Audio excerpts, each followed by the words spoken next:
Sejak beberapa bulan yang lalu, ada pertanyaan berdasarkan tulisan seseorang yang merasa telah membuktikan bahwa nasab habaib dari jalur Abdullah atau yang biasa disebut Ubaidillah bin Ahmad al-Muhajir terputus dari Rasulullah Shallallahu Alaihi Wasallam. Beneran gak sih? Diambil dari Risalah Ahlul Bait dan Nasab Ba'alawi yang dirilis oleh Rabithah Alawiyah. Bisa didownload di website Rabithah Alawiyah di www.rabithahalawiyah.org. Penuduh mendasari pernyataannya dari setidaknya 2 kitab yang dijadikan hujjah, yakni Syajaratul Mubarakah yang diklaim karya Imam Fakhrur Razi dan Tahdzibul Ansab karya Al-Ubaidili. Dikatakan bahwa dalam kedua kitab tersebut tidak ada nama Ubaidillah bin Ahmad al-Muhajir, ayah dari Alawi yang wafat abad 4 Hijriah, datuknya para Alawiyin. Bahkan dikatakan bahwa kemungkinan nama Ubaidillah adalah fiktif yang diada-adakan. Wow, yuk bedah satu-satu. Syajaratul Mubarakah diklaim sebagai kitabnya Imam Fakhrur Razi, yang mana beliau adalah imam besar Ahlu Sunnah wal Jamaah berakidah Al-Ash'ari, juga panutan para habaib. Tapi janggalnya, kitab tersebut tidak pernah tercatat dalam sejarah sebagai kitab beliau. Kok bisa? Di dalam kitab-kitab ulama besar Ahlu Sunnah yang sangat mengenal Imam Fakhrur Razi secara detail, tidak ada yang menyebutkan kitab tersebut sebagai karya tulis beliau. Seperti Az-Zirikli dalam Al-Alam, Al-Hamawi dalam Mu'jam Udaba, dan Ibnu Khalikan dalam Wafiatul A'yan. Tidak ada satupun yang menyebutkan kitab ini dalam karya Imam Fakhruddin Ar-Razi yang wafat pada tahun 606 Hijriah. Kitab ini baru ditemukan di tahun 1418 Hijriah seperti yang tertulis di halaman 13 kitab tersebut, yang artinya ditemukan tahun 1997 Masehi atau baru 26 tahun yang lalu. Luar biasa. Ternyata yang mengatakan kitab ini sebagai kitab Imam Fakhrur Razi, sebagaimana tertulis pada kitab tersebut di halaman 12-nya, bernama Al-Mar'ashi An-Najafi, yang menemukan kitab tersebut dan memerintahkan muridnya Mahdi Ar-Rajai mentahqiq atau menulis kembali kitab ini. Kok bisa kitab tersebut tersembunyi dan baru muncul 812 tahun setelah wafatnya Imam Fakhrur Razi? Jika memang penuduh yakin, maka datangkanlah kepada kami satu bukti tertulis pada abad 7, 8, 9 atau bahkan 10 Hijriah dari ulama Ahlus Sunnah ternama yang menyebutkan ini adalah kitab Imam Ar-Razi. Dan bagaimana mungkin menisbatkan kitab yang baru ditemukan kemarin sore sebagai kitab abad ke-6? Penuduh cenderung selalu menghindar dari pertanyaan ini. Penuduh berdalih bahwa si penemu kitab dan pentahqiqnya pun pada halaman 11 mengakui bahwa beliau terkejut saat menemukan kitab ini. Dan gak perlu penuduh meminta Rabithah Alawiyah ngecek ke perpustakaan di Istanbul, karena Rabithah tidak dalam keraguan sedikit pun. Justru penuduh yang harus mendatangkan bukti dari abad awal. Apalagi banyak kejanggalan pada kitab tersebut, seperti banyaknya nama besar yang tidak tercatat, seperti Syekh Abdul Qadir Al-Jailani yang hidup sezaman dan sewilayah dengan Imam Ar-Razi. Justru tidak tercantum dalam kitab tersebut dan banyak nama lain. Bahkan pada halaman 92 disebutkan Imam Ar-Razi, sosok ulama besar Ahlus Sunnah, justru dikatakan meyakini Imam 12 Syiah dan mengatakan Imam Mahdi sudah lahir menunggu pembebasan. Jadi sangatlah wajar jika banyak pihak yang 1000% meragukan kitab tersebut sebagai tulisan Imam Fakhrur Razi. Uniknya lagi adalah baik Mahdi Ar-Rajai selaku mentahqiq dan Mar'ashi An-Najafi selaku penemu sama-sama punya kitab nasab tulisan mereka sendiri yang mengakui nasab Ubaidillah bin Ahmad, bahkan menuliskan pengakuan ketersambungan ke Rasulullah Shallallahu Alaihi Wasallam, suatu fakta yang tidak banyak dibahas. Oke, satu hujjah penuduh kita coret dulu. Lanjut hujjah kedua. Kitab Tahdzibul Ansab. Kitab ini karangan Syekh Ubaidili. Beliau adalah seorang ahli nasab yang mana dalam kitab tersebut Al-Ubaidili hanya menyebutkan di antara anak Ahmad bin Isa. Artinya beliau tidak berniat menyebutkan seluruhnya. Namun justru dalam catatan lain kita temukan perkataan Al-Ubaidili yang memang memiliki ribuan lembar catatan manuskrip yang dinukilkan oleh ahli nasab ternama Said Murtadha Az-Zabidi, yaitu Syekh Syaraf Ubaidili berkata, Syarif Ahmad bin Isa An-Nagib berhijrah dari Madinah ke Basra di 20 tahun kedua dari abad ke-4 Hijriah, yakni tahun 317 Hijriah. Beliau keluar bersama putranya Abdullah ke arah timur. Dengan demikian, Al-Ubaidili justru menjadi ahli nasab abad ke-5 yang turut mengakui adanya Abdullah bin Ahmad. Kami tidak mungkin menerima tuduhan sang penuduh bahwa ahli nasab sekelas Az-Zabidi berbohong dalam mengutip perkataan Al-Ubaidili tersebut. Sekarang 2 hujjah tersebut sudah kita bahas. Nah, sekarang gantian. 1. Mampukah penuduh mendatangkan bukti dari abad 7, 8, 9, 10, 11, 12 atau bahkan 13 bahwa ada ahli nasab yang mempertentangkan kebenaran nasab Alawiyin? Perlu diketahui bahwa tidak ada satupun ahli nasab terdahulu yang mengingkari nasab tersebut. 2. Ilmu nasab sudah baku dan disepakati oleh seluruh mazhab tentang syarat penetapan suatu nasab. Lalu penuduh membuat suatu syarat, yakni harus ada kitab yang ditulis di zaman tersebut. Pertanyaannya, ahli nasab mana yang mengatakan kaidah tersebut adalah syarat isbat suatu nasab? Lalu kenapa penuduh membuat syarat atau kaidah baru yang tidak dikenal dalam ilmu nasab sebelumnya? Dapatkah penuduh mendatangkan satu saja ahli nasab terdahulu dari mazhab manapun yang mengatakan hal tersebut sebagai syarat penetapan nasab? Pertanyaan-pertanyaan tersebut dihindari oleh penuduh yang lalu berusaha beralih ke pembahasan lain. 3. Dan kata siapa Imam Ubaidillah hilang fiktif selama 500 tahun lebih? Jika mau sabar dalam mempelajari, nasab tersebut disebutkan oleh catatan nasab dari kalangan Alawiyin. Tapi mengingat penuduh tidak berkenan dengan catatan nasab dari kalangan Alawiyin, mari kita lihat sebagian dari banyaknya bukti tertulis oleh para ulama ternama dari zaman ke zaman yang mengakui nasab Alawiyin, termasuk Abdullah bin Ahmad, seperti Al-Janadi yang telah menyebutkan nasab Abdullah bin Ahmad. Dalam kitab As-Suluk karya Al-Janadi telah disebutkan nasab Abdullah bin Ahmad.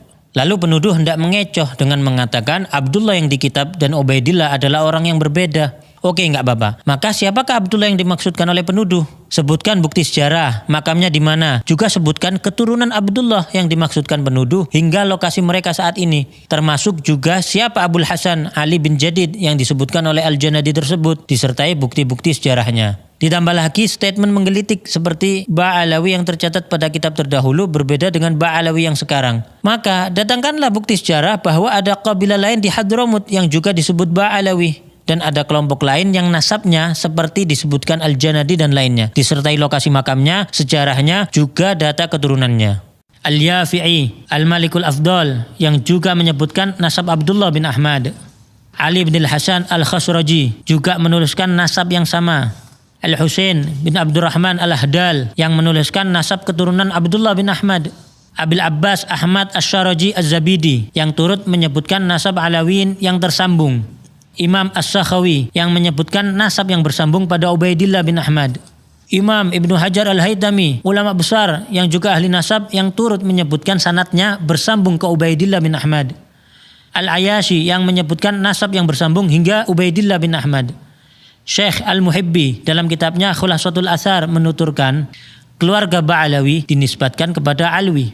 Alwi ini adalah putra Ubaidillah bin Ahmad bin Isa. Beliau adalah sosok yang menjadi muara berkumpulnya nasab mereka. Nasab mereka telah disepakati oleh para ulama ahli tahqiq dan telah diperhatikan untuk dijelaskan oleh banyak ulama. Lalu Syekh Yusuf An-Nabhani, seorang mufti besar dan guru dari para ulama Ahlus Sunnah wal Jamaah, guru dari Hadratus Syekh Hashim Asy'ari, menjelaskan dalam mukaddimah kitabnya Riyadul Jannah, sesungguhnya para sada al-Ba'alawi telah disepakati oleh umat Nabi Muhammad SAW di sepanjang masa dan di setiap tempat, bahwa mereka termasuk ahlul bait yang paling sahih nasabnya, paling kokoh kemuliaannya, dan paling banyak ilmu, amal, keutamaan, serta adabnya. Hadratus Syekh Hashim Asy'ari bahkan mencantumkan Al-Habib Ahmad bin Abdullah As-Segaf yang merupakan salah satu pendiri Rabithah Alawiyah dalam Qanun Asasi saat pendirian Nahdlatul Ulama.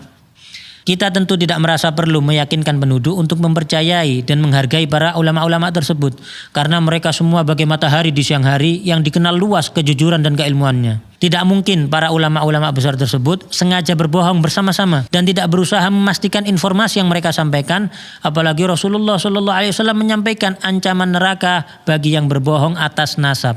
Sejarah Alawiyin telah jelas disertai lokasi makam dan tempat bersejarah mereka yang terjaga hingga kini. Dapatkah penuduh sebutkan satu saja ulama atau ahli nasab terdahulu di Hadramut yang menafikan bukti-bukti sejarah tersebut? Lalu apakah catatan nasab Rabithah Alawiyah diakui ahli nasab dan nakobah internasional? Tentunya tidak hanya sekedar surat dengan cap dan tanda tangan. Hubungan dengan ahli nasab dan nakobah di Yaman terjalin dengan baik. Nakobah Mesir yang beberapa kali berkunjung ke Rabithah Alawiyah.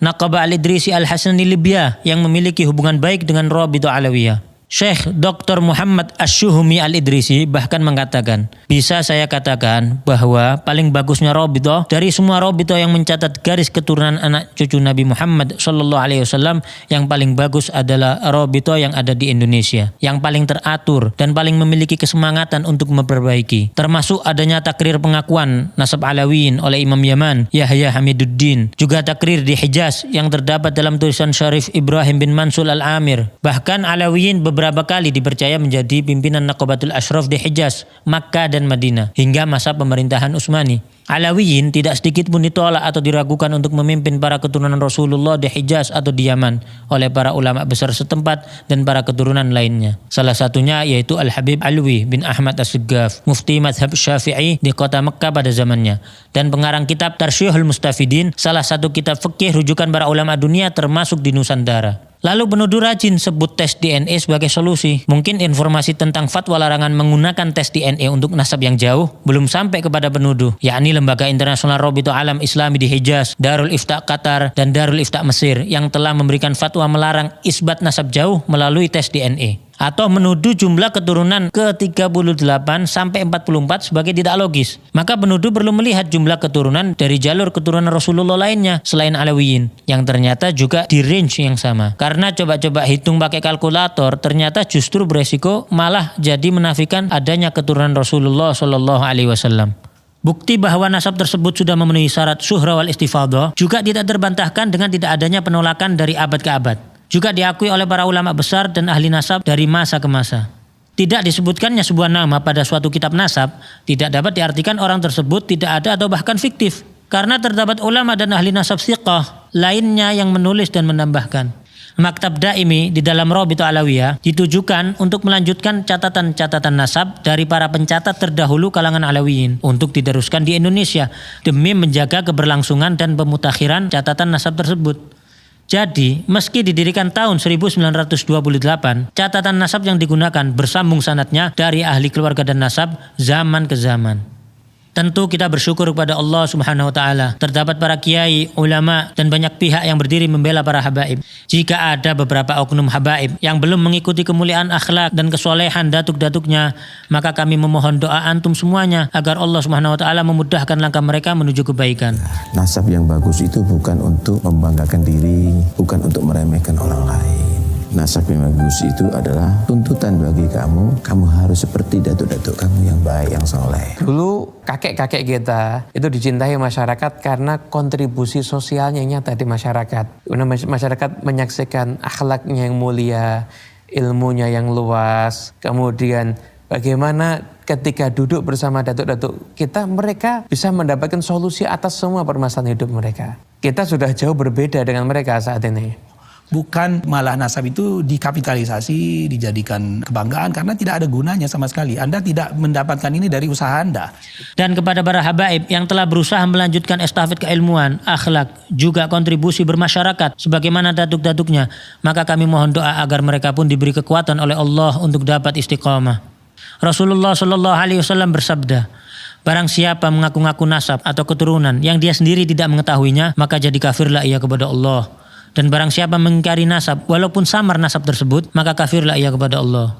Barang siapa yang mengaku ayah kepada selain ayahnya atau bersandar kepada yang bukan walinya, maka laknat Allah, juga para malaikat dan semua manusia menimpa mereka. Dan pada hari kiamat Allah tidak akan menerima dari mereka baik yang fardu maupun yang sunnah. Kita justru banyak melihat kalangan Alawiyin melahirkan banyak ulama, orang-orang soleh, wali-wali besar, dan banyak yang berakhir husnul khatimah dengan wafat setelah syahadat, dalam kondisi sholat, membaca Al-Quran, maupun ibadah lainnya. Jauh dari tuduhan kaum terlaknat atau pembohong. Namun kami peringatkan, janganlah kita mencaci para penuduh, menghina mereka, atau berlaku kasar pada mereka. Karena setiap manusia pasti berbuat kesalahan. Dan kesalahan tidak menjadikan pelakunya terhina selama ia memperbaiki kesalahannya serta bertaubat kepada Allah Subhanahu wa taala. Semoga Allah Subhanahu wa taala memberikan taufik dan hidayah bagi kita semua. Dan semoga umat ini dipenuhi rasa saling menghargai, menghormati, dan saling mencintai karena Allah Subhanahu wa taala. Gak perlu izin untuk share, download, re-upload video ini. Justru menjadi hujah bagi kamu yang telah berperan dalam menyebarkan hal ini kepada seluruh kalangan.